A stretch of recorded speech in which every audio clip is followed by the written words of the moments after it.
Assalomu alaykum. Uyg'ur choyxonasi suhbatlariniki aziz ko'rarmanlari. Bugungi suhbat programmamiz yuqori fan texnika va Uyg'urlar temasidagi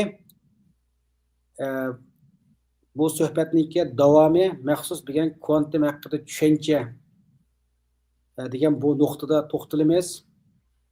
Endi Qovuljon Abdurim bu yil yani 2025-yilda Uyg'urlarniki fan texnika qilamiz. Mush fan texnika haqida Uyg'urlarni aqotish yaparman deb buningga bel bog'laganligiga ko'p rahmat. Shuning uchun biz har qatimda bir yangi temalar haqida to'xtalamiz. Bugun to'xtalgan temamiz kvantum haqida umumiy tushuncha hamda kvantumda bir keng bir tema. Bugun bir umumiy tushuncha berib o'tib, ana keyindan ya'ni har ikki hafta bir qatam bu suhbatimiz.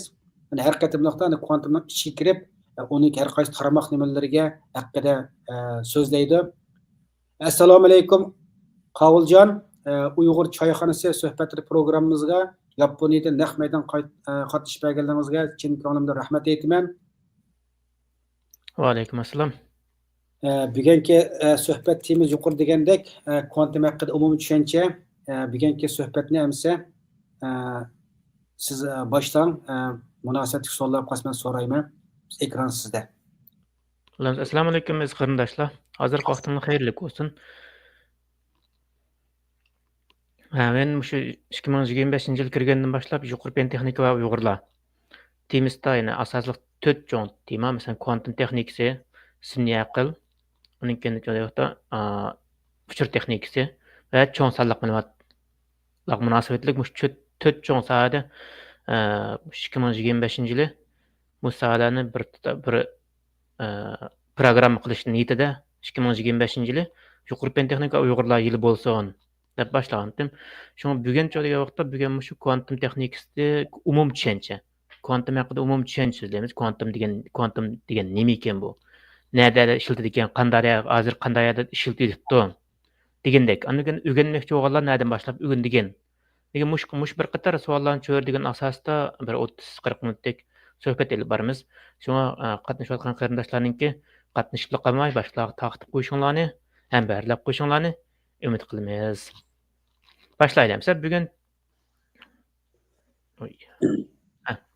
mush 4 cho'ng sohalarda AI texnikasi, sun'iy aql, information technology, ya'ni IT, big data, quantum texnikasi mush 4 cho'ng sohada. Hozir birinchisi hozir so'zlayotganimiz 4-inchisi quantum texnikasi. Mas sun'iy aqlni bir qatim so'zlab bo'ldik. Buning asosligi mashg'ulotni keyinchi quantum texnikasi tugagan vaqtda uning keyin buning mashg'ulotni tang o'rganib mangdiganlar bo'lsa birlikda ilib boramiz. Uchur texnikasi, 5G texnikasi, 6G texnikasi deganlarni biroz so'zlagandik. Buni cho'ng sonliq ma'lumotlar haqida biroz so'zlagandik. Bularni rasmiy programma qilamiz. Inshaalloh vaqtimiz yetsa 2025 chiqishi mush 4 sohada qilaylik. Boshqa madaniyat ishlar, bu yil qilib ekan biz shuni bilan yuqori fan texnika Uyg'urlar yili qilaylik deyishdik. Alloh nasib qilsa, deganimiz kelsin. Endi sun'iy aqlni bilsa hozir taraqqiy qilib xil bir yerga ketib qoldi. Bu aslida kelgan yeri neredeyse 1950-yil, 1950-yillar atrofida robotlar yasalib bo'lgan, sun'iy aqllar dastlab qadamda taraqqiy qilinib bo'lgan. 1956-yilga kelganda uning rasmiy holda sun'iy aql degan nom berilgan, ya'ni artificial intelligence degan ism berilgan. Undan birinchi degan vaqtda kim yasgan bo'lsa shuning ismi bilinadi. Masalan, Abdurahimjon bir robot yasgan bo'lsa yoki sun'iy aql yasgan bo'lsa Abdurahimjon robot deb ism bilan atagan. U boshlan masalan Torin degan adam yasagan, uni Torin robots, Torin testing robots degan nomlardan atab kelganda, uning keyin shu 56-yilga kelganda rasmiy bir yig'in chaqirilib, shuningda shu artificial intelligence, ya'ni AI degan ism haqiqiy maydon kelgan vaqt bo'ldi. Endi bugun so'zlaydigan darsimiz asosan kvantum texnikasi. Kvantum texnikasi so'zlashdan burun, buning o'tishdan burun bu modda, bu kvantum texnikasining tadqiqot obyekti nima ekan? Bularni bir ko'rib o'taylik. Atrofimizdagi narsalarga qaraymiz. Atrofimizdagi narsalar biz ko'ra oladigan, ko'z bilan ko'ra oladigan narsalar. Uning keyin vaqtda biz ko'z bilan ko'rolmaydigan, ya'ni mikroskop dunyosi, mikroskopning bilan orqali ko'radigan moddalar bilinadi. Asosan klassik fiziklar degan klassik fizik dunyosi, cho'ng jihatning klassik fizika yoki kvantum fizikasi deb ayrıldı. Albatta boshqa nurg'un sohalar bor. masalan issiqlik fizikasi, harakat fizikasi, o fizik, bu fizik degandek. Endi biz şol ýokda çoň jätini kuantum fizikasi we klassik fizika dep iki çoň tutamyz. Hazır gerçi şu Newton'ninki we başlarynyňki biz tuluksuzda, tuluklarda öňüp ötken fiziklar şol ýokda bular asasen harakat fizikasi, issiqlik dinamikasi degendikler bular şol ýokda klassik fiziklar çykyrgydyň. Endi kuantum fizikasının tadqiqat obyekti nima diýip wagtda kuantum fizikasının tadqiqat obyekti atomlardan tüwen derejedeki zerreçiler. Kuant degeniniň özlam yani kvarklar yani zerreçiler yani zerreçilerning balları degendek. Zerreçikler degendekçi. Mäňler we bularninki asaslyk kuantum fizikasininki tadqiqat obyekti degen joýda elektron we onundan kiçik bolgan kvarklarny tadqiqat obyekti kılady. Endi meýa galap baksak, meselem bununki hazır many görä, many terjime kılmadym, inglizçe, uýgurça, inglizçe bildi dep garaýmän. Köpünçe uýgurlar inglizçe bilmegenler öýrense tehi ýaxşy.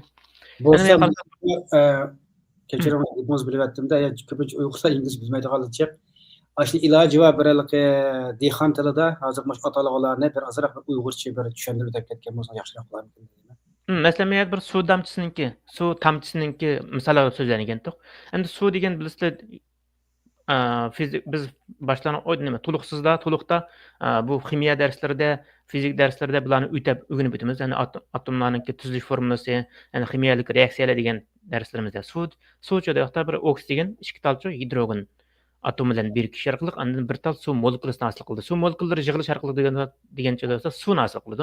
Şuningdek meýädeki bir tamçy kögenlik suw. Onun kençe bu joda ýokda suw molekülisi. Ma işgädik görüngen ma iki kulakdek togun joda ýokda bular hidrogen atomy.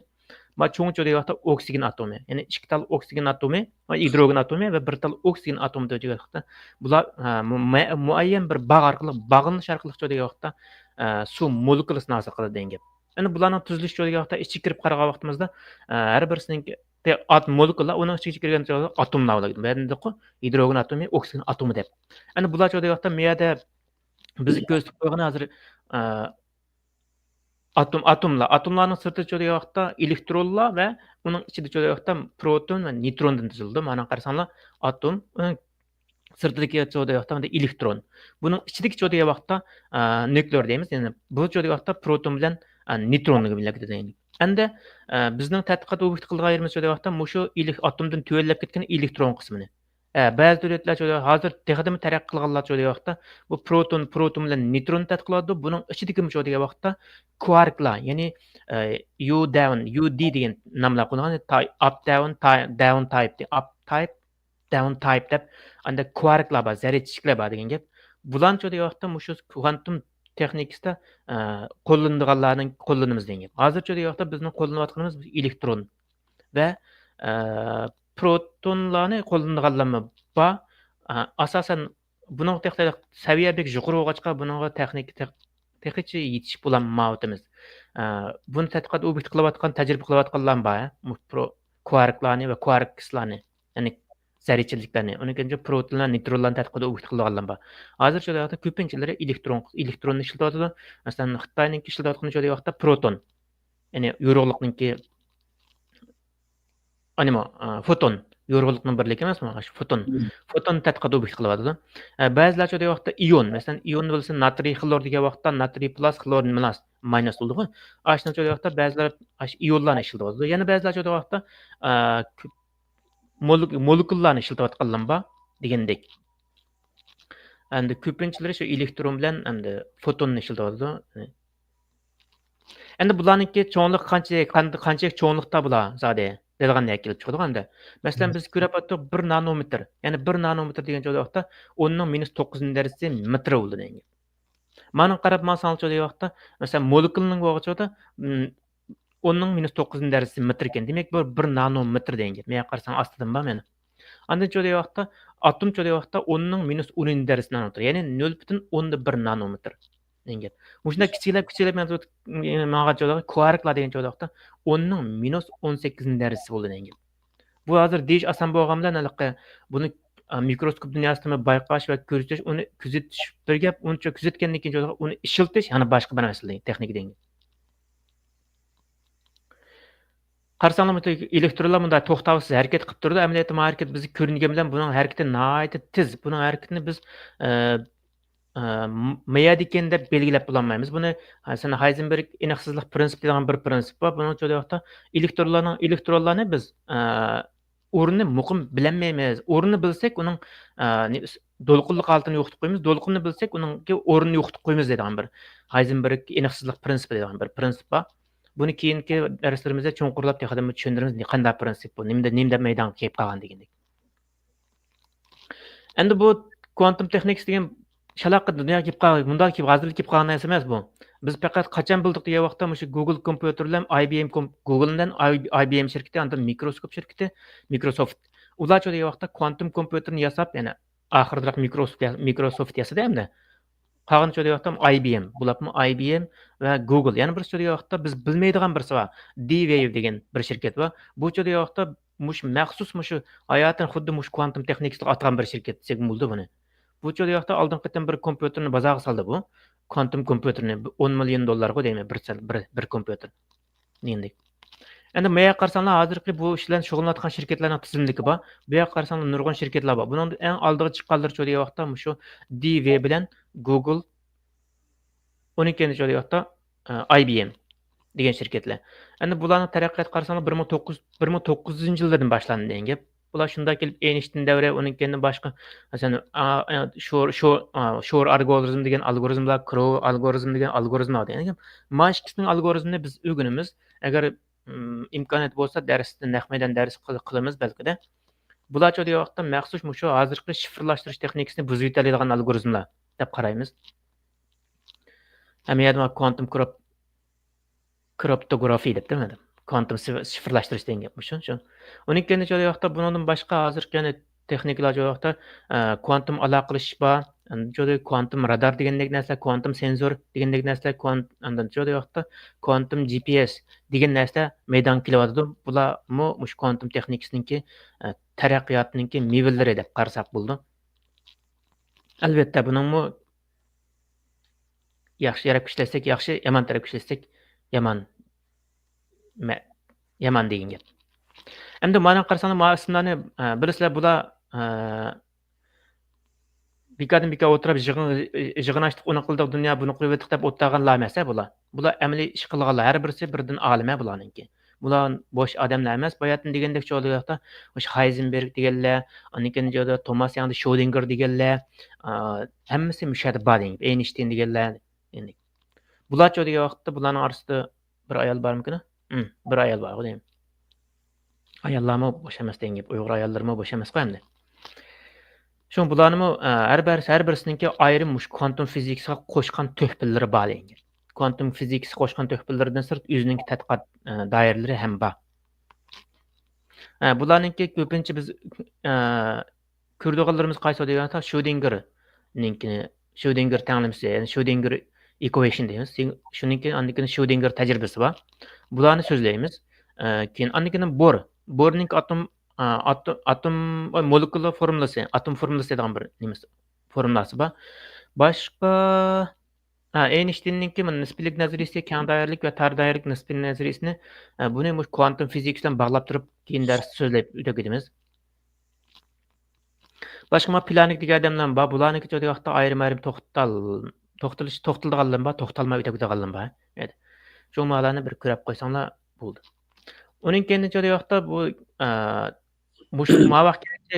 bular Ashning ichida degan vaqtda bu zarrachil elektronni bayqaganlar, uning keyin elektronni bayqagandan keyin vaqtda bu elektron moddami yoki to'lqinmi degandek. Masalan, suvni bilsizlar, suvning narsalarni mavaqtgacha biz toki mush elektron bayqalgandan keyin uningki to'lqinlik yoki zarrachilik holati isbotlangan qadar degan vaqtda, ya'ni moddalarning hammasi zarracha holati taqildi deb kelyotdik. Ya'ni zarracha deb kelyotdik. Ondan keyin degan vaqtda bu isbotlangandan keyin vaqtda demak ba'zi kvarklar, ya'ni elektrondan tuyan, atomdan tuyan zarrachalar degan vaqtda bular ham to'lqinlik ham zarrachilik xususiyatini ifodalaydi. Bu degan vaqtda buni Tom Yangsın degan bir odam bor. Thomas Young'sın, Thomas Young degan bir adam bor. Bu adamninki dağlıq təcrübəsi, yəni fizik təcrübəsində dağlıq 10 təcrübələrinin içindəki birisi deb qarasak boldu. Yəni qoş yeriq təcrübəsi, taq yeriq təcrübəsi, yəni yakki yeriq təcrübəsi deyilən təcrübəsi var. Bular çoxu vaxtda dünyada dağlıq fizik təcrübələrindən birisi. Bunun da nima isbotlandı degan vaqtda, buni da shu elektronlarning va elektronlarning kichik zarrachalarning degan vaqtda ham zarrachilik, ham to'lqinlik xususiyatining borligi isbotlandi. Endi to'lqin degan zotlar suv o'ynab boqqanlar bilasizlar, suvga tashlatgandan keyin to'lqinlar shakllanadi, kichik to'lqinlar. Ashmi degan vaqtda zarrachalar shunday holat bo'lamdi yo'qmi? Ovozning tarqalishi, nurlarning taqilishi, bular ma vaqtgacha zarracha oldi taqildi deb qaraydi. Endi shu degan vaqtda bu ham zarracha ham to'lqinlik holat taqildi deb deydigan bo'ldik degan. Bularningki tajribalarini maxsus so'zlaymiz. Yevrolik mushu zarrachalarning nimaniki kvarklarning, ya'ni zarrachalarning, ya'ni maddalarning ham zarrachilik ham to'lqinlik xususiyati degan bir darsimiz bor. Buningda tafsiliy tushundiramiz. Agar darsimizga qiziqadiganlar bo'lsa, vaqtida qatnashmasanlar texnik yaxshi ko'rasiz. Balki haftada 2 yoki haftada bir qatim yoki 2 haftada bir qatim elib berishimiz mumkin. Uning keyin yo'qda Schrödinger bayatdan aytdim, Schrödingerning dağlıq tafakkur tajribasi. Bu faqat tafakkur tajribasi bu. Buni amaliy tajriba emas. Buning uchun yo'qda bir mushukni qutining ichiga solamiz. Qutining ichida zaharli gaz bor. Zaharli gazning ustida bir tal bo'liq bor. O bo'liqqa chiqib ketgan zamonda aynak zaharli gaz qachlangan aynak botolok chaqiladi. Aynak botolok chaqilgandan keyin yo'qda zaharli gaz chiqib mushukni o'ldiradi degan. Bu tafakkur tajribasi va amaliy tajriba emas. Endi joyda vaqtda Schrödinger tajribasining meg'izi bu yerga keldi degan. Buning eng oxirgi meg'iz nima degan vaqtda mushu qutini, mushuk va qutini men ochmoqcha, ya'ni bunda ko'mgicha bu mushukninki o'lgan o'lmaganligini bilmayman dedi. Endi klassik fizika joyda vaqtda mushuk ya o'ldi ya o'lmadi deb ikki xil ehtimollar qo'ydi degan. Endi biz kvantum fizikasi joyda vaqtda mushuk ham o'lik ham tirik deymiz degan. Taki biz açtı sandıqni bunda ichib qaragicha hem o'lik hem tirik degan hukmlikni qo'llanamiz degan. Bu daniq tajribani maxsus so'zlaymiz. Schrödingerninki mushuk degan tafakkur tajribasi deb. Meningki YouTube kanalim qalbil degan YouTube kanalimda darslar bor. Ashundan ko'rsanglarmi texdim yaxshi bo'ldi degan. Uning keyin joyda bu kvantum kompyuter zodi klassik kompyuterlardan farqlanadi. Nimish qanday tez deydigan masala chiqdi endi.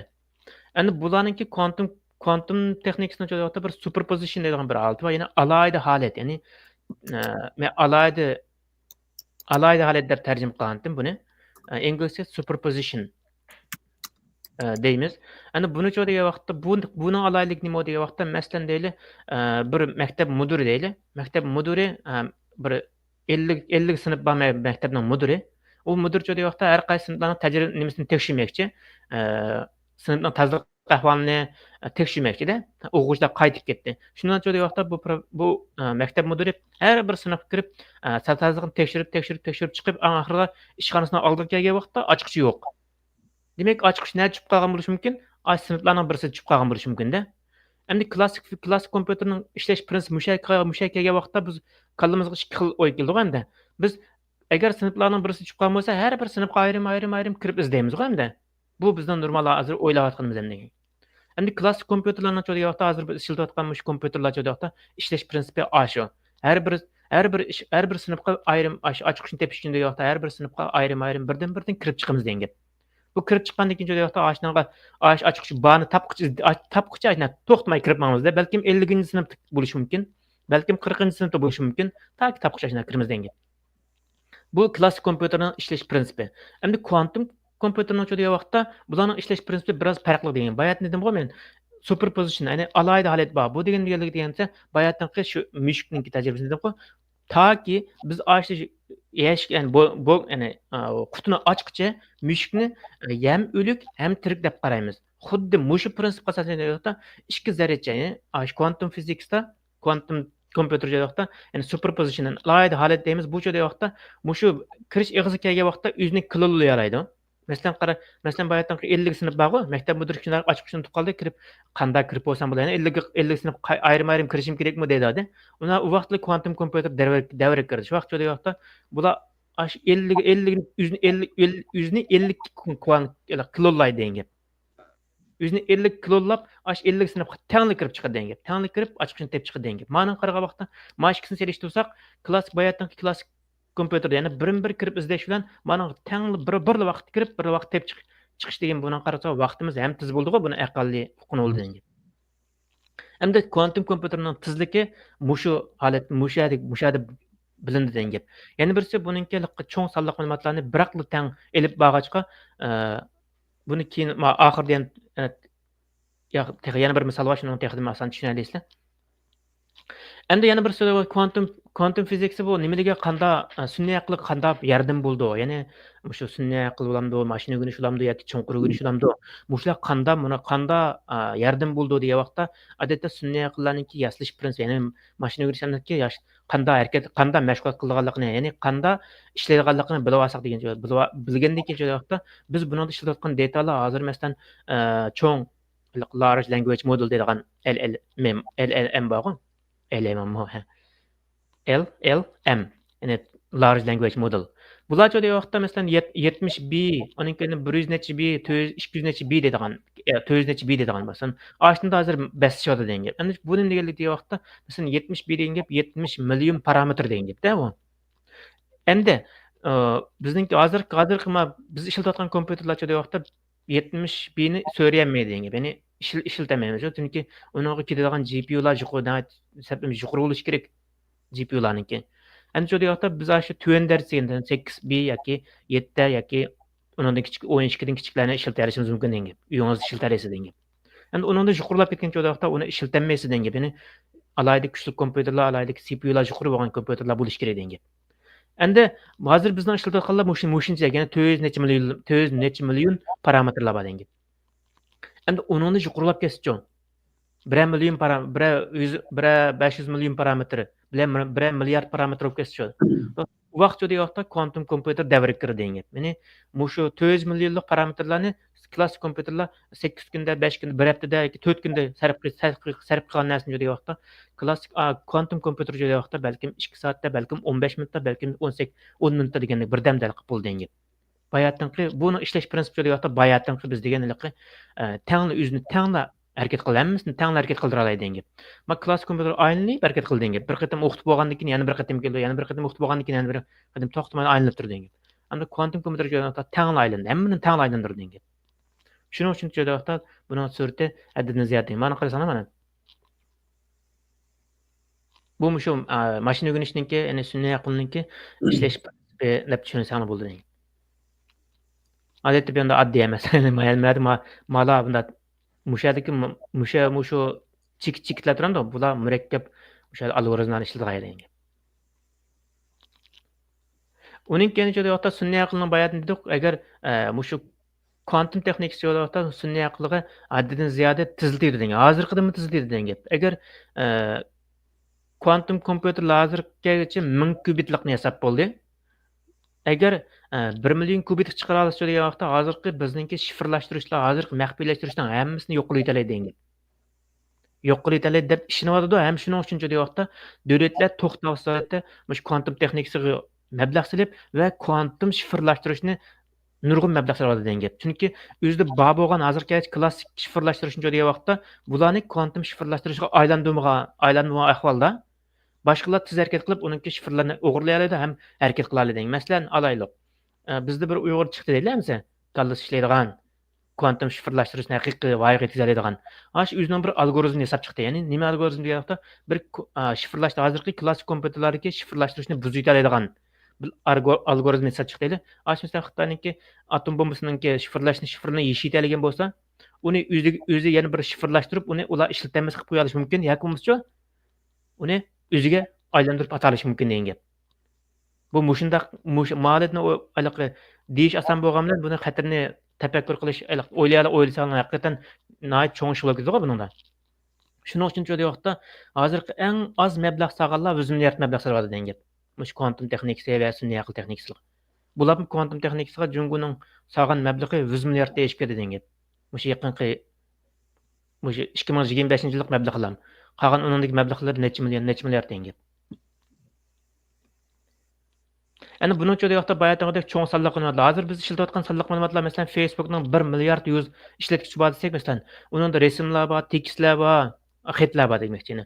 Har kuni videolar chiqarib turibmiz. Masalan, bizning hozir share qilayotgan videolarimiz saqlanmadi degan gap. Bu biz saqlashdan boshqa o'zi shu meta shirkatida saqlanmadi. Bular yig'ilib shunda cho'ng bir sonliq ma'lumot quriligi degan gap.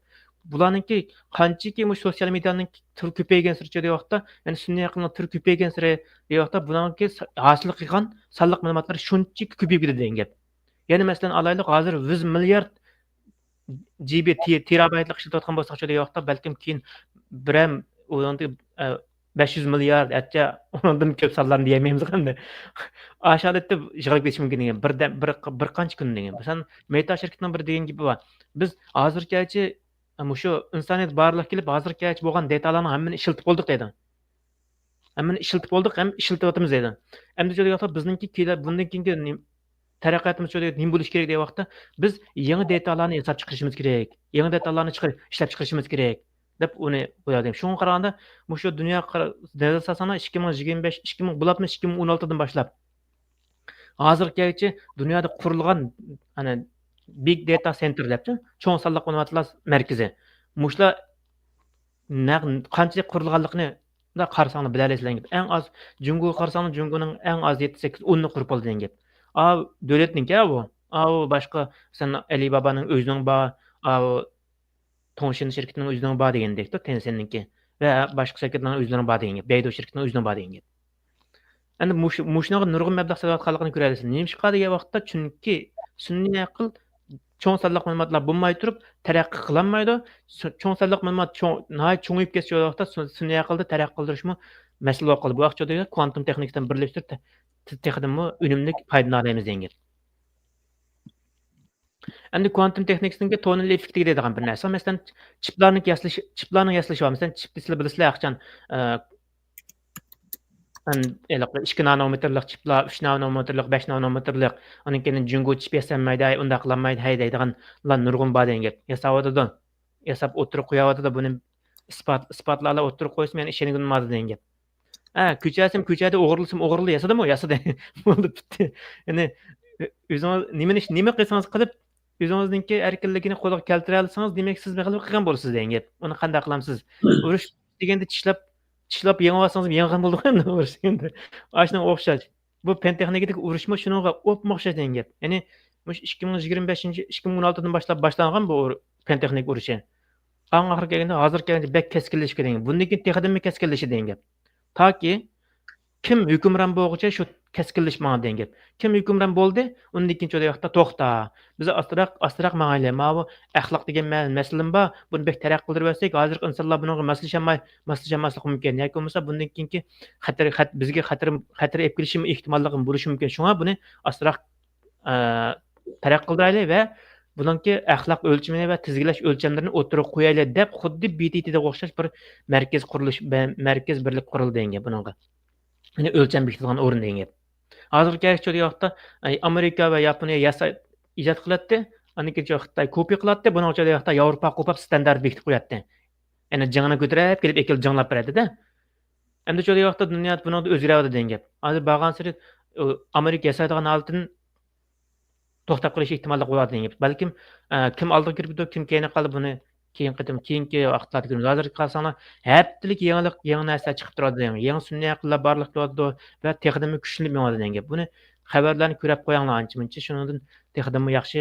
Hech bo'lmasa mening xabarlarim bor. Haftada 2 haftada bir qatim payshanba kunda yoki 2 haftada bir qatim payshanba kunda pen texnik yangiliklar xabarlari. Ashni ko'rsanglarmi, naqadar keskinlashib ketganligini hozir ko'ra olasizlar degan. Uning kenjoda bayatning shu quantum tunneling deymiz, mana quantum tunneling effekti. Bu joyda vaqtda shu chiplarning yaslash prinsipi. Shu hozir bizning ishlatayotgan kompyuterlarda shu prinsiplar qo'llaniladi degan gap. Ya'ni yerim o'tkazgich. Uning kenjoda vaqtda bu bayatni qo'yna. Ya'ni cho'ng sonliq ma'lumotlarni ishlatish, uning kenjoda vaqtda chekinish vaqti farqini nihoyat to'ni oltiga tushiradi degan gap. Bu chekinish vaqt, ya'ni kechikish vaqti emas. Kechikish vaqtini tuven seviyaga tushiradi. Bu kechikish vaqt nima degan gap degan vaqtda sizni kamera ko'rgandan keyin vaqtda buni markazga yo'llash kerak. Markazga odam sizning ko'rgich bo'lgan oraliqdagi vaqt ashadagi kechikish vaqti degan gap. aşağıdaki vaqt qancha qisqa vaqt bo'lsa, siz uni taqdimi aniq masalan bir tal dron bilan keldi deylik, masalan, uçuqsiz ayetlar bilan keldi. Bir düşmanning tankisini ko'rdi. Uni çoda merkezga berish kerak. Merkez ko'rgandan keyin çoda uninga knopkani besish kerak. Bomba chiqishi kerak uninga.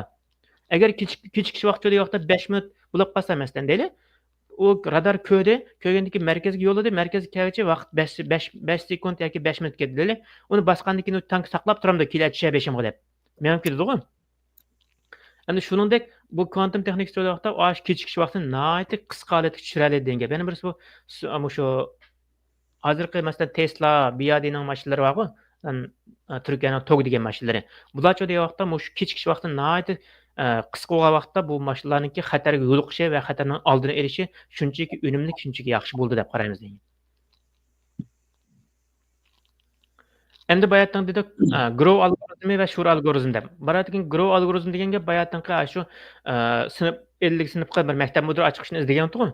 Xuddi Mao Grove algoritmi shunga o'xshaydi degan gap. Ma'lum bir cho'ng sonliq ma'lumotlar ichidan o'zi izlamoqchi bo'lgan sonliq ma'lumotlarni topib degan gap. Bu xuddi o'zi shu superpositionality, ya'ni kuani o'zini klonlab biraqla tepib chiqaradi degan gap. 12-ci odaqda bu masalan şifrlashtirish va yoki boshqa shaharlarda yana qo'llanilgan gap. Boshqa Shur algoritmi degan bir algoritm bor. Bu degan vaqtda maxsus shu shifrlashni buzish uchun ishlatiladigan algoritm. Ana buning ishlash prinsipi degan vaqtda masalan hozirgi shifrlashtirish degan vaqtda masalan men bir shifrlar yo'llayman, qarshi taraf bir shifr yo'llaydi. U shifr degan vaqtda o'tirda o'zi avtomatik bir shifr hosil qildi degan gap. Men o'zimniki ochiq ishlan kira olaman, qarshi men bilan aloqa qilishayotganda masalan Abdurahimjon deylik, men bilan ikkimiz WhatsAppda bir aloqa qurdik. Bu vaqtda yo'qda mendan bo'lgan bir shifr Abdurahimjonning bir maxfiy nomer yo'qda birlashib yangi bir maxfiy nomer yasaydi degan gap. Buni men kira olaman, Abdurahimjon kira oladi degan gap. Agar degan vaqtda buni buzish uchun degan vaqtda buni ya Abdurahimjonnikini qo'lga tushirib olish kerak, yoki menikini qo'lga tushirib olish kerak. Bu bir xil usul. Yana bir xil usul degan vaqtda aşağıdaki yangi hosil qilgan shifrni buzib yetalish kerak. Bu vaqtda degan vaqtda ikkimizni teng ko'ra oladi degan gap. Endi buni ishlash prinsipi nima degan vaqtda masalan buni ko'paytirishlar arish prinsipi foydalanilgan. Masalan, alaylik 15 ning ko'paytirish nechasi bo'ldi? 3 bilan 5 bo'ldi. Boshqa 1 bilan 15 bo'ldi degan gap. Endi degan vaqtda buningda bu Shur algoritmi degan vaqtda bo'lgich ko'paytishlarga ajratadi. Ajratgan ko'paytishlar qanday bo'ldi degan vaqtda bu yerdagi ya'ni o'zdan boshqa bo'lgichisi yo'q degan gap. O'zdan boshqa bo'lgichisi yo'q. Masalan, bayatda 15 ning ko'paytmalar qaysi? Ko'paytkichlar 1 bilan 15 ni ko'paytsekmi 15 oldu. 3 bilan 5 ni ko'paytsekmi 15 oldu. Endi shu yerda buning ichidagi shu vaqtda o'zidan boshqa bo'linmaslik kerak. Demak, avval 1 bilan 15 ni ko'paytib ayrida, ammo 15 shu vaqtda o'zidan boshqa bo'linamdi. 5 ga bo'lindi, 3 ga bo'lindi. Ham o'ziga bo'lindi, 1 ga bo'lindi. Hamda endi 1 ni olmaymiz endi. Endi shu vaqtda ikkinchisi shu vaqtda 3 bilan 5 qoldi. 3 mi o'zidan boshqa bo'linadi, bo'linmaydi. 5 mi shu vaqtda o'zidan boshqa bo'linmaydi. Ya'ni menlik bo'linmaydi degan gap butun bo'linmaydi degan gap ama bilmayman. Mush prinsip orqali mush 15 ni bir shifrlashtirish degan bayatdan Abdurahimjondan men ikkimizdan hosil qilgan yo'llagan bir shifrni 15 desak, ikkimizdan 3 5 oldu degan gap. Mushuncha degan vaqtda shifrlashtirish ochalaydi degan gap. Endi ochalaydi deb qaraymiz. Texicha mana hozir ishlatayotganlar bo'lishi mumkin. Masalan, 2017 2018 ni tortib Xitoyninki nimasiga dunyodagi boshqa davlatlarga hujumlar haddan ziyod ko'payib ketdi-ku. Balkim oshnanda nurg'un hakkerlarni o'zi yetishtirayotgan bo'lishi mumkin deb qaraymiz, shunda. 12-chi oyda o'sha cho'ng sonliq ma'lumotlarni ya'ni hozircha vaqtda biz kvantum kompyuterni ishlatalaymiz. Qanday ishlatamiz degan vaqtda bizning o'zimizning kompyuterda turib, o'zimizning algoritmni yozamiz. Buni yozib bo'lgandan keyin vaqtda bulut orqali IBMning kompyuteri va Googlening kompyuterlari ochib etilgancha hozir. Başlarga yo'llaymiz degan. Başlarga yo'llagandan keyin vaqtda netisini sizga yo'llab ber degan. Men asli ma'nodan nima aytdim, ma'may qapti. Ana bayatni shifrlashtirishni o'tdi. Bu kvantum texnikasi mutlaq bexatar. Ya'ni shifrlashtirishi mutlaq bexatar deymiz. Nima ish mutlaq bexatar? Mutlaqmish bulamdi degan vaqtda bu tabiatning qonuniyati, ya'ni fizik qonuniyatini ishlatganlik uchun biz mutlaq bexatar deb qaraymiz degan. Balkim buni buzib yetadigan nima barliq kelamdi degan vaqtda uni hozircha mumkin emas deymiz. Chunki agar buni buzib ishlab kelsa bizningki fizik qonuniyatimiz tabiatning qonuniyati buziladi degan gap, tabiiy qonuniyatlar buziladi degan gap.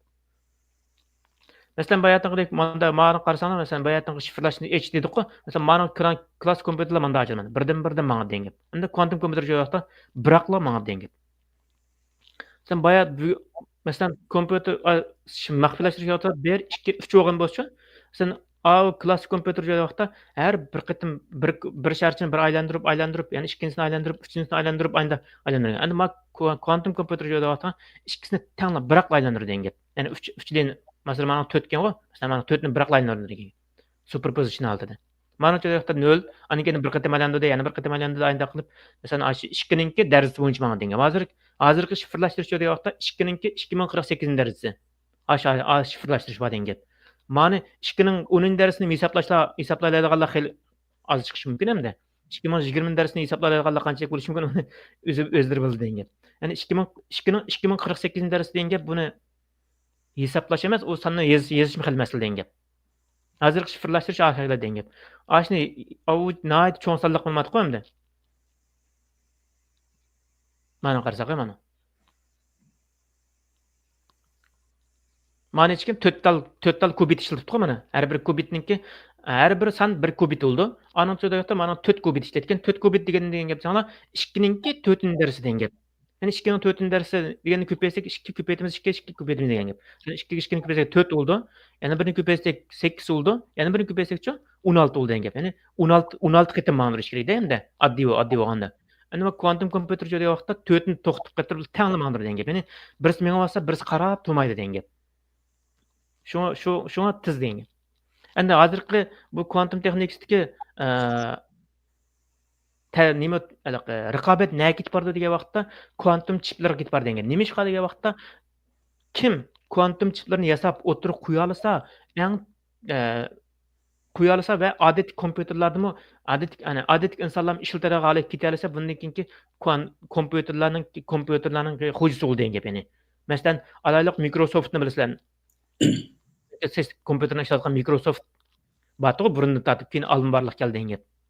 Unikini kompüter şirketlerini bilsizlar, unda jiq emas qo'y, hukmronlik qilayotganlar bor degan gap. Endi shu yoqda kvantum chipini kim buru yasay olsa, butun kompüterlarga ash kvantum chipini sotadi degan gapda endi. Ya'ni hukmron degan gap.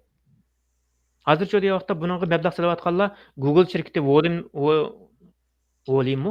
Wolim degan bir chipni yasadi. Bu yoqda 105 kubitlik.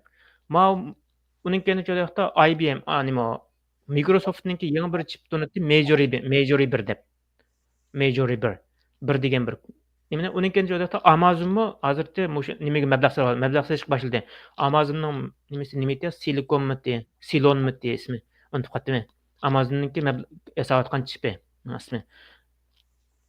Endi bular shu yoqda keyincha Amazonninki chipini ayrim to'xtaman. Bu Amazonning chipi alaydi chipi bundan. Ma'lumotlarga qarab, agar ashuni muvaffaqiyatli yasab chiqa olsa, bundan keyingi ya'ni kompüterlarning xuddi Microsoft hozirgi uchun asosan nigidek Microsoftlar ko'p ishlatadigan Microsoftning sistemasini. Shunga o'xshash Microsoft chipini ishlatadi degan gap. Ya'ni Bayketiver degan gap bo'ldi endi bu. Endi men shu yoqda albatta kvantum aloqalashish. Bu kvantum aloqalashish hozirgi usti qarasanglar classical channel dedik uni. Va astidagi yoqda kvantum channel. Bu deganda masalan men Abdurahim bilan paranlashgan vaqtda bizning arzimizga birisi büyüsep kirib olsa, ikkimiz uqqanmaymiz-ku. Kimning anglayotganini. Yana bir so'z vaqtda bizningki yasagan applarimizni, bizning ishlatayotgan telefonlarimizni ishlatayotganlar shirkatlar, bosh shirkatlar bizningki har zaman anglab turadi, har zaman datalarimizni, ya'ni sonliq ma'lumotlarni saqlay oladi degan gap. Endi shu yoqda kvantum aloqasi qanday qildi degan yoqda kvantum aloqasi birisi suqinib kirgan zamonda sizga xabar berib bo'ldi degan gap. Xabar berib bo'ldi va siz nimani o'tkazdi degan gap. Aloqa to'xtatdi degan gap. Bu qanday qildi degan vaqtda buning hozir ikki xil usuli bor. Bir shu yoqda masalan menda bir kvantum ochqichi bor. Abdurahimjonda bir kvantum ochqichi bor. Bu ikkimiz shu vaqtda bir-birimizniki o'rtaq bir narsani, o'rtaq bir sandig'imiz bor bu ikkimizniki. Abdurahimjon kasma o'z sandiqni ochqichi ocha oladi, men kasam ochqichi ocha olamiz degan gap. Bu bir xil usul. Ikkinchi xil usul shu vaqtda yana bir sandiqimiz bor. Bir C sandiq bor.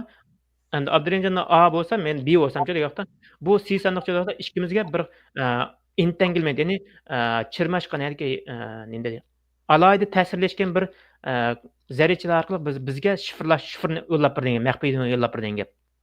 Biz bu ikimiz yo'lda aloqa qilgan vaqtimizda bir dokument yo'lladik. Yo'llagan vaqtida ash dokumentga Abdurahimjonga yo'llangan meyadagi shifrlarni u o'zini ochalaydi, men yo'llagan men o'zini ochalaydi. Agar meningki nimani ochim deb qarab qolsa ocholmaydi degan gap. Chunki mening manka kelgan shifrlar kelgan shifr degan joyda ikkisi o'zaro ta'sirlash degan. Meninkini ochal degan gap o'zinikini och degan o'xshash degan gap hamda. Ma A bilan B joyda vaqtda ikkisi o'zaro ta'sirlashgan. Ya'ni A'ga qanday ta'sir bo'lsa, B'ga shunda ta'sir bo'ldi degan gap. Bu kvantum aloqasida intayin muhim rol o'ynagan kvantum entanglement degan bir alaydilik va mush alaydilikdan orqali kvantum aloqalashishni, kvantum radarlarni, kvantum senzorlarni, kvantum GPSlarni mush orqali yasaymiz degan gap. Sizin hozir qo'llanayotgan doiralar degan vaqtda hozir qo'llanayotgan kvantum aloqasini qo'llanadi. Uning keyinchada bundan keyingi degan vaqtda bundan keyingi taraqqiyotlar joyida kvantum o'rin belgilash sistemasi, kvantum yo'l boshlash sistemasi. Uning keyin ikkinchi vaqtda kvantum sensorlar, ya'ni senzorlar. Bu degan vaqtda kvantum o'lchash degan gap, ama senzor desa kvantum o'lchash. Masalan, hozirgi vaqtda bizda bir narsani o'lchagan vaqtimizda millimetr alatda bo'ldi endi bizningki. Endi bag'ansa tuvallab ketib tuvalligan vaqtda nanometrga tushdi degan gap.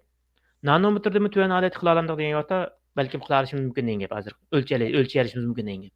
Ma kvantum senzor maydonga tushgan vaqtda hozirgi o'lchamlarningki va o'lchagan natijalarimizninki texidimmi to'g'ri bo'lgan holat kelib chiqdi. Hozirgi o'lchamni ishlatayotgan o'lchashlar va ishlatayotgan o'lchamdagi natijalar joyda ular ana nima bo'ladi degan tashlab degan gap.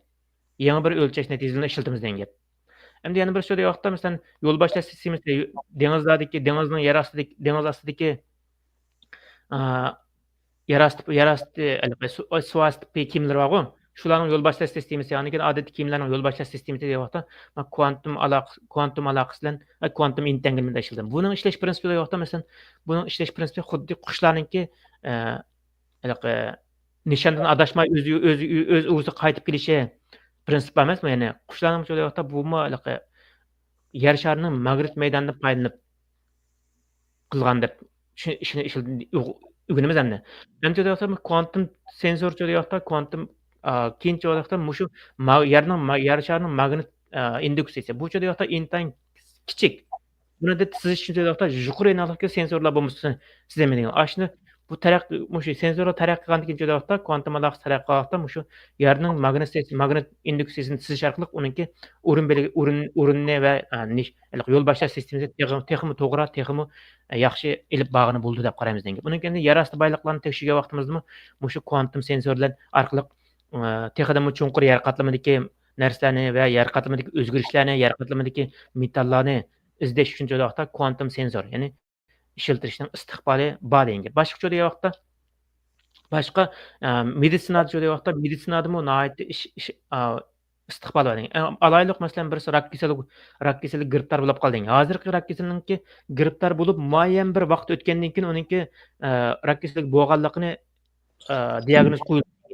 Bu degan vaqtda hech qo'yolmaydi degan. Endi degan vaqtda mush kvantum entanglement yoki kvantum senzorlar borliq kelgan vaqtda degan vaqtda ashniki hujayra holatida bayqay olamiz degan gap. Hujayra holatida bayqalıq degan gap hujayrani o'ttirib o'tsak rakning bo'lish ehtimolliqi tuvallaydi degan. Ya'ni hech bo'lmasa deganda 0 bo'lmasa tuvallaydi degan gap. Ya'ni uni kontrol qila olamiz degan gap. Har chiqqan har etib tursa qil degan gap.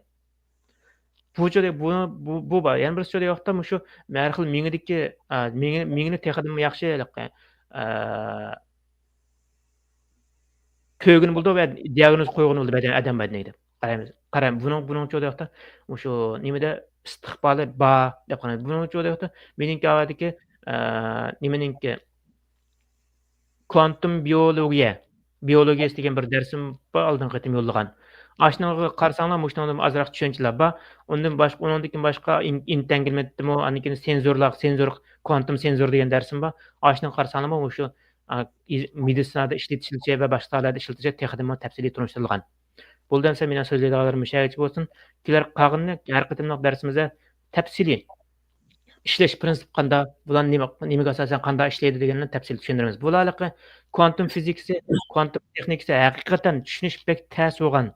bir soha bunaqangi bir videolarla ajab tushunamadim deb tashlab qo'ysanglar mangu tushunolmaysizlar degan gap. Buning uchun joyda hamga kuch sarf qilishinglar kerak, tirishsanglar kerak degan gap. Boshqa joyda masalan fizikshunoslarning bir gapi bor, mush kvantum fizikchilar. Kvantum fizik tadqiqotchilarininki. Ya'ni kvantum fizikni bildim degan odam aslida hech nima bilmaydi, hech nima bilmagan degan bir gap bor. Shuningdek tushunish qiyin. Albatta, unda ba'zan o'rganib ketib, men nima deyapman deb o'zimizning degan gapiga o'zimiz ishonib ketmaydi degan gap. Chunki biz ashunda ko'nganda hozirgacha. Ancha bu yana bir dunyoga kiradigan gap. Yana bir dunyoga kelgandan keyin biz mavaqqa o'rgangan narsalarimizni hammani tashlaymiz degan gapda endi. Hammani tashlab yangi holatda o'rganishimiz kerak degan gap. Bo'lmasa keyin nimasi chaplashib qolsa degan joyda yangilik yaratamaymiz. Xuddi Uyg'urlar shu o'zining tarixiga yepishib qolganlik uchun joyda hozirgacha tik turamadi degan gap. Tarixda qoldi. Tajribani olsak olamiz, bo'lmasa o tarixni yapimiz, o'zimizga kuch quvvat oldiganini elib olib qolgan daraf. O'zimizning o'zgacha bo'lgan yo'lini sizib maqsaq, qolganini biz texnimmi g'alblik ishlarni qila olamiz degan. Bo'lmasa shu vaqtda tarix chaplashib qolsak, hozirgacha tarixdan qutlanmadimiz. Shuning sababidan qulluqdan qutlanmadimiz degan. Buning uchun shu vaqtda tarix o'ldi, ketdi, bitdi.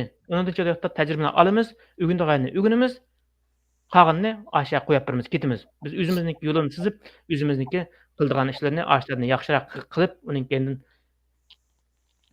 ashna qilsak muvaffaqiyat qozona olamiz degan. Bo'lmasa shu vaqtda har zamon tarixninki kirlik tup tanlarga cho'milib yurimiz degan gap. Yani o'tmishga klassik fizikni o'rganinglar. Uni o'rganishdan burun klassik kvantum fizikasi kirgandan klassik fizikani tashlab o'tinglar. Kvantum fizikini bir mezgil o'rganib bo'lgandan keyin uning keyindan klassik fiziklar ikkisini agar imkoniyat bo'lsa selishtirib baqsanglar bo'ladi. Selishtirib o'rgansanglar texnikani yaxshi tushunishinglar bo'ladi degan. Ya unda qilsam 60 degan mansanglar kvantum fizikni o'rganganlar klassik fizikani tashlab qo'yinglar. Tashlab qo'yib, o'sha kvantum fizika degan nima ekan degandan tortib ash bo'yicha mansanglar texnikani yaxshi bo'ldi degan gap. Albatta klassik fizikning bilimlari bo'lish kerak. Men klassik fizikani o'rganmagan bo'lsam, to'liqda klassik fizikani o'rganmagan bo'lsak, hozirgacha bir narsani atomlarning tuzilishi, atom formulasi, atom modeli degan narsalarni bilmagan bo'lsak, undan keyin kvant degan nima ekan, foton degan nima ekan, bularni bilmagan bo'lsak, shu vaqtda buni kiramaydi degan gap. Ha, bilmagan bo'lsangiz ham hozircha masala yo'q. Uning uchun vaqtda o'rgansangiz bo'ladigan narsa. Hozircha vaqtda men mush bularni so'zlayman degan vaqtda hozirgi 5-qitimliq sanoat fan texnik sanoat inqilobiga kirish oldida biz 4-qitimliqda ketib boramiz. 4-qitimliqmi oxirlash az qoldi. Agar 5-qitimliq kirgicha biz mush bir sanoat 5-qitimliq sanoat qiladigan bir poyezd desak, poyezdga eslab olsak, eslab oldik. Chiqa olsak deb yaxshi. Agar eslab jiroqdan ko'rinadi bizga ma'lumot deb laba beradi. Ashning biz yurib eslab olsak, eslab oldik. Chiqib olsak, ulgurib chiqib olsak deb yaxshi. Bo'lmasa shu vaqtda biz mangu tarixdan, silinirlik tarixdan yo'qlab ketamiz endi. Mana bu chaqchaq qilgan gapimiz, ama hozirgacha vizillik taraqqiyotni eling, bundan keyingi kvantum texnikasi haqiqiy maydonga chiqqan tartib 10 yillik taraqqiyotni selishtiring, 10 yillik taraqqiyot vizillik tang bo'lib ketadigan gap. Ashunda holat tizilib ketadigan gap. Hozir qarasizlar, haftada bir sun'iy aql, haftada bir yangi narsalar chiqib turadi degan gap. Bu nihoyatda xatarlik va nihoyat ko'p fursatlarni bizga elib keladi degan gap. Fursatni tuta olsak, fursat tayyor bo'lganlar fursatni tuta oladi, tayyor bo'lmaganlarchi fursatninki ketkizadi va fursatni tutganlarninki qo'llab yo'qolib ketadi degan gap. Bo'lgansa bugunlik mushohadachilar bo'lsin, qolgan savollarlar bo'lsa so'zlarni bo'ldi. Rahmat. Rahmat.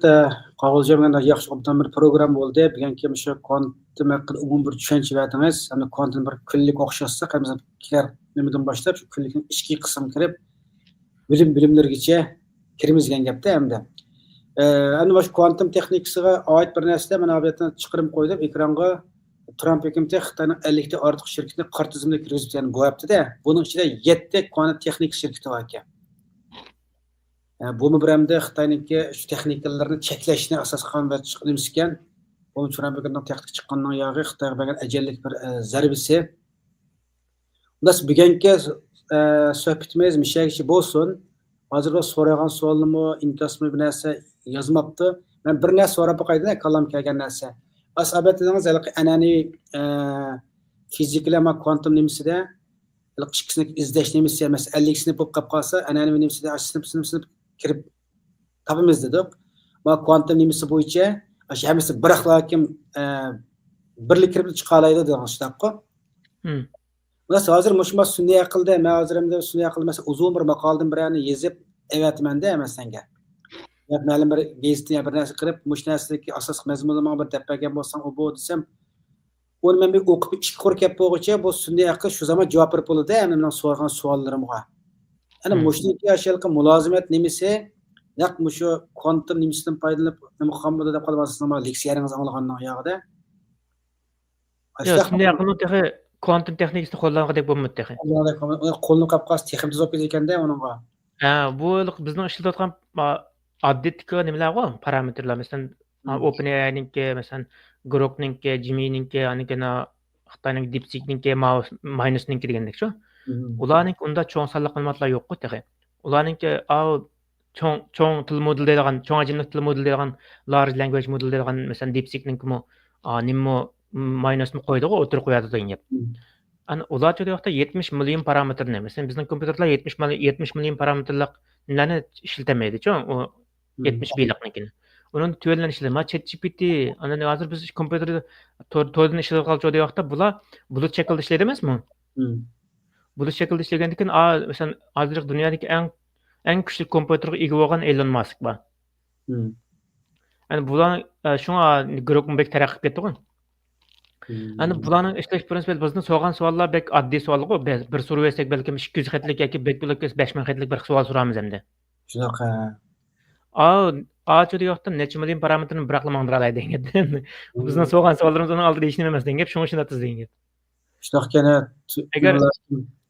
agar quantum texnikasi ya barliq kelsa yoqda masalan mana yuqori pen texnika va uyg'urlar degan so'zni kirgizib qo'yaylik-da sen. Bularcha yoqda yuqori pen texnika bir yuqorini bir penni bir texnikani bir va'ni bir uyg'urlar degan bir kesib hamma tangli mangdirchi bu. Tangli izlaydigan gap. Sen yuqori munosabat so'zlarning hammasini izlaydi. Penning munosabat hamma texnik munosabat hamma uyg'urlar munosabat hammani topadi-chu. Uni topgandan keyin ikkinchi qilib beradi, bularni birlashtirib mushning javobini yasab chiqadi degan gap. U vaqtda texnika tuziladi degan gap. Hozir bizning ishlatayotgan so'zlar nimalarimiz unda ko'p emas-ku. Masalan, ChatGPT'ninki, unikini Grok'ninkida ishlasanglar, nadan terib ekkanlik materiallarni chiqarib qo'ydi-ku ayaga. Qarasak unda jiq emas-ku, 20 tal 30 tal chiqish mumkin, bek jiq chiqib ketsa. Bo'lmasa 5-6 talda maqoladan terib ekib chiqarib qo'ygan narsalar bu. Rahmat amsa degan suhbatimiz mushayish bo'lsin. Kelar qatim hamda quantum haqida bizga umum tushunchalar, kelar qatim quantum musobaqas texnikasi boshqa sohada yana davomli suhbatimiz huzuringlarda bo'ladi. Erta Rozet hammalarniki Rozetga muborak bo'lsin. Rozetni tinchlik xotiram shu o'tkazishni nasib qilsin. Kelar qatim suhbat ko'rishaylik. Hammalarga Allohga omonat. Bo'ldi hamsa qolganini endi kelar qatim programmamizda shu ayrim kirimiz har qaysi turlarga. Endi meningki shu muhojiratga Uyg'ur qarindoshlardan talpim cho'diy vaqtda talpim deydi. Birlikda shu 2025-yilni yuqori pen texnika Uyg'urlarchilik qilaylik. Buning cho'diy vaqtda buning har birimizning o'zimizning qiladigan ish va unda cho'ng masala emas. O'zimiz qilayotgan ishlarningki ashninki video shaklda yoki yozma shaklda qoldirib qo'ysak bo'ldi. Yoki cho'diy vaqtda turibdi, men masalani bir qilib qo'y deb noldan boshlab qilsakmi bo'ldi. Eng oddiysi matematikada o'qiyotgan, fizikada o'qiyotgan, har qaysi fanlarda o'qiyotganlar cho'diy vaqtda Uyg'urcha darslar qilib YouTube'larga chiqarib qo'ysanglar, ashimi bir keyingi bizningki sunniy aql agar sunniy aqldan birini yasab qolsak, Uyg'urlar birlashib, jiroq emas-ku, hozircha mumkin emas deb ko'rindi, ammo Uyg'urlar bo'sh emas, birlik gizgagan tishim to'shqan odam ishlaydigan gap bor-ku.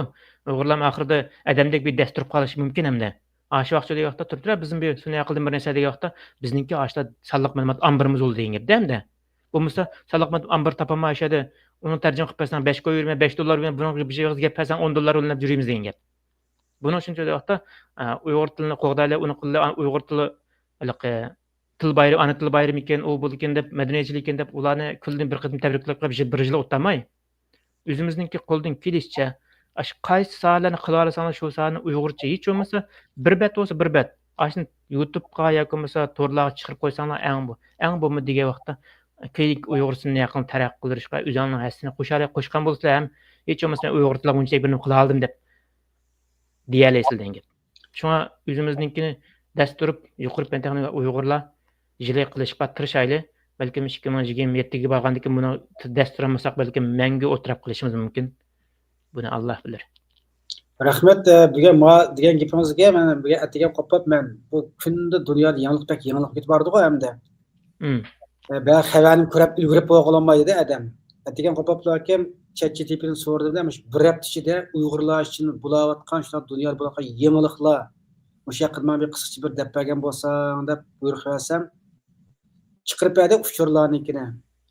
Asas manbasi nima ekan desam Erkin Osiyo radiosi, Istiqlol televiziyasining xabarlari, anke Uyg'ur agentligi, anke bizning Facebooklarda ba'zi yozgan yozmalarimiz ekanda qarasak hammamiz konu xabar, yangi xabarlar yo'q. Yangi xabar Erkin Osiyo radiosi bilan Uyg'ur agentligi, andan keyin Istiqlol xabarlari bor ekanda bularniki.